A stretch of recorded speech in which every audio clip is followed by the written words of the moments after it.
أعوذ بالله من الشيطان الرجيم. بسم الله الرحمن الرحيم. ألف لام را كتاب أنزلناه إليك لتخرج الناس من الظلمات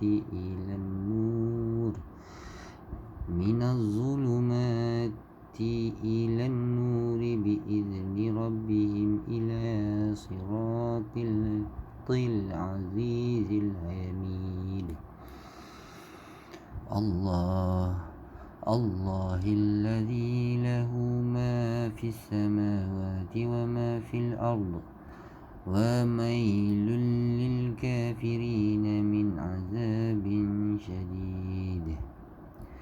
الذين يستحبون الحياة الدنيا على الآخرة ويصدون عن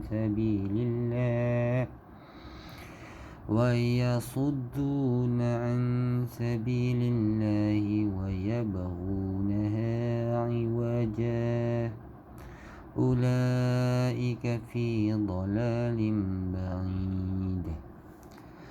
وما أرسلنا من رسول إلا بلسان قومه ليبين لهم فيضل الله من يشاء ويهدي من يشاء وهو العزيز الحكيم. ولقد أرسلنا موسى بآياتنا أن أخرج قومك من الظلمات إلى النور وذكرهم بأيام الله إن في ذلك لآيات لكل صبار syakur. Dengan nama Allah yang Maha Pemurah lagi Maha Penyayang. Surah Ibrahim, surah yang ke-14, terdiri dari 52 ayat, diturunkan di Makkah. Dengan nama Allah yang Maha Pemurah lagi Maha Penyayang.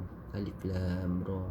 Ini adalah kitab yang kami turunkan kepadamu Muhammad, agar engkau mengeluarkan manusia daripada kegelapan kepada cahaya terang benderang dengan izin Tuhan mereka, iaitu jalan Tuhan yang Maha Perkasa lagi Maha Terpuji. Allah yang memiliki segala yang ada di langit dan apa yang ada di bumi. Celakalah bagi orang yang ingkar kepada Tuhan kerana ditimpa azab siksaan yang sangat berat, iaitu orang yang lebih menyukai kehidupan dunia daripada kehidupan akhirat dan menghalang manusia daripada jalan Allah dan menginginkan jalan yang bengkok. Mereka itu berada dalam kesesatan yang jauh. Dan kami tidak mengutus seorang rasul pun melainkan dengan bahasa kaumnya, agar dia dapat memberi penjelasan kepada mereka. Maka Allah menyesatkan sesiapa yang dia kehendaki dan memberi petunjuk kepada siapa yang dia kehendaki. Dia yang Maha Perkasa lagi Maha Bijaksana.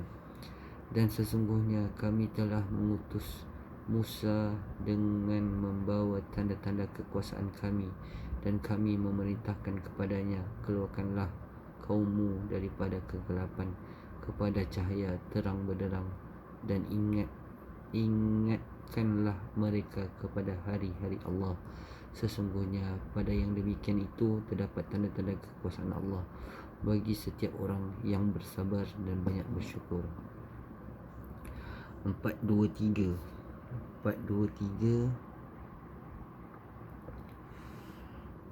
ulama-ulama ahli kitab yang memeluk Islam. Al-Quran diturunkan dalam bahasa Arab bukanlah bererti bahawa Al-Quran untuk bangsa Arab sahaja, tetapi untuk semua manusia. Peristiwa yang telah terjadi pada kaum-kaum dahulu serta nikmat dan siksaan yang dialami mereka. Iwaja al-awaju artinya miring, bengkok dari keadaan yang asalnya tegak lurus Dan al-awaj boleh juga diartikan bagi sesuatu yang mudah dicapai oleh penglihatan seperti kayu yang tegak lurus. Adapun al-iwaj dapat diartikan sesuatu yang dapat dicapai oleh fikiran dan penglihatan. Firman Allah iaitu Al-Quran dalam bahasa Arab tidak ada bengkokan di dalamnya. Quran Surah Al-Zumar 39:28. Allah Subhanahu Wa Taala mengecam orang-orang yang menghalangi manusia daripada ayat-ayat Allah dan menginginkannya supaya jalan tersebut bengkok. Allah mengancam mereka dengan siksaan yang pedih. Allah Subhanahu Wa Taala berfirman, Alif Lam Ra, ini adalah kitab yang kami turunkan kepadamu Muhammad agar engkau mengeluarkan manusia daripada kegelapan dengan cahaya terang benderang dengan izin Tuhan, iaitu menuju jalan Tuhan yang Maha Perkasa, Maha Terpuji. Allah Subhanahu Wa Taala yang memiliki apa yang ada di langit dan apa yang ada di bumi. Celakalah bagi orang yang ingkar kepada Tuhan kerana siksaan yang sangat berat, iaitu orang yang lebih menyukai kehidupan dunia daripada kehidupan akhirat dan menghalangi manusia daripada jalan Allah dan menginginkan jalan yang bengkok. Mereka itu berada dalam kesesatan yang jauh. Surah Ibrahim 14 ayat 1 hingga 3. Allah Subhanahu Wa Taala berfirman, dan siapakah yang lebih zalim daripada orang yang mengada-adakan suatu pemohongan terhadap Allah. Mereka itu akan dihadapkan kepada Tuhan mereka dan para saksi akan berkata, orang-orang inilah yang berbohong terhadap Tuhan mereka. Ingatlah laknat Allah ditimpakan kepada orang yang zalim, iaitu mereka yang menghalangi daripada jalan Allah dan menghendaki agar jalan itu bengkok, dan mereka itulah orang yang tidak percaya padanya hari akhirat. Surah Hud 11 ayat 18-19.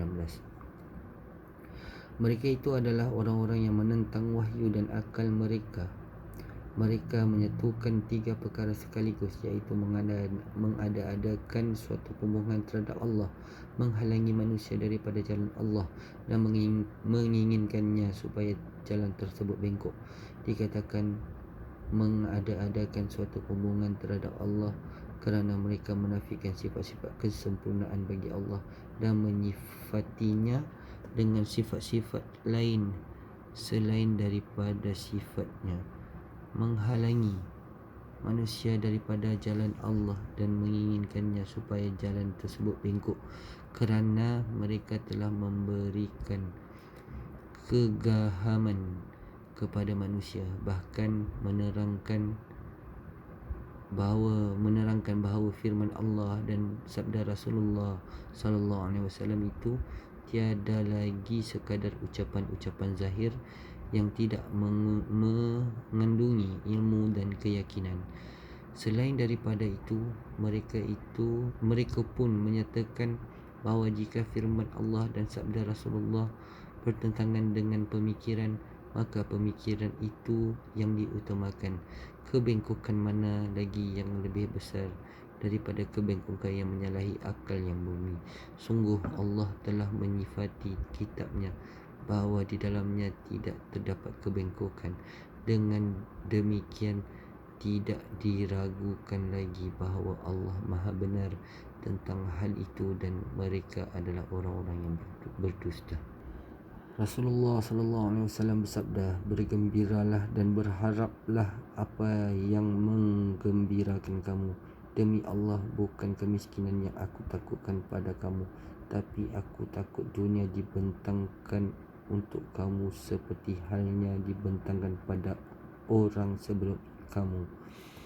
Lalu kamu berlumba-lumba untuk mendapatkannya sebagaimana mereka berlumba-lumba lalu yang membinasakan kamu seperti halnya mereka. Hadis riwayat Bukhari Muslim. Hadis ini mengandungi beberapa keterangan peringatan bagi orang yang memberikan kehidupan dunia tentang akibat buruk daripadanya dan keburukan ujian yang akan menimpanya. Berlumba-lumba dalam urusan dunia kadang-kala membawa seseorang kepada merosakkan agama. Kerana harta itu disenangi, maka manusia berlumba-lumba dalam mencarinya, sehingga berlaku persaingan yang tidak sihat yang dapat menjerumuskan pada kebinasaan. Hendaknya seorang mukmin tidak tergiur dan gemerlap kehidupan dunia, dan syahwatnya juga tidak berlumba-lumba dalam mencarinya. Nabi SAW bersabda, barang siapa yang bersarapan dengan 7 tamar kumar kering, dan pada kenyataan lain, barang siapa memakan kurma yang berasal daripada Aliyah di Madinah, maka ia akan terbebas daripada racun dan sihir pada hari itu. Diriwayatkan pula bahawa baginda pernah makan kurma kering dengan mentega dan memakannya dengan roti, dan juga memakannya tanpa campuran dengan makanan yang lain. Khasiat tamar, kurma kering. Kurma kering memiliki sifat yang panas pada tahap kedua dan lembab pada tahap pertama. Namun ada pula yang mengatakannya kering. Yang pasti, kurma kering dapat menguatkan jantung, melembabkan tabiat, meningkatkan jumlah penghasilan sperma, dan membebaskan rasa kesat di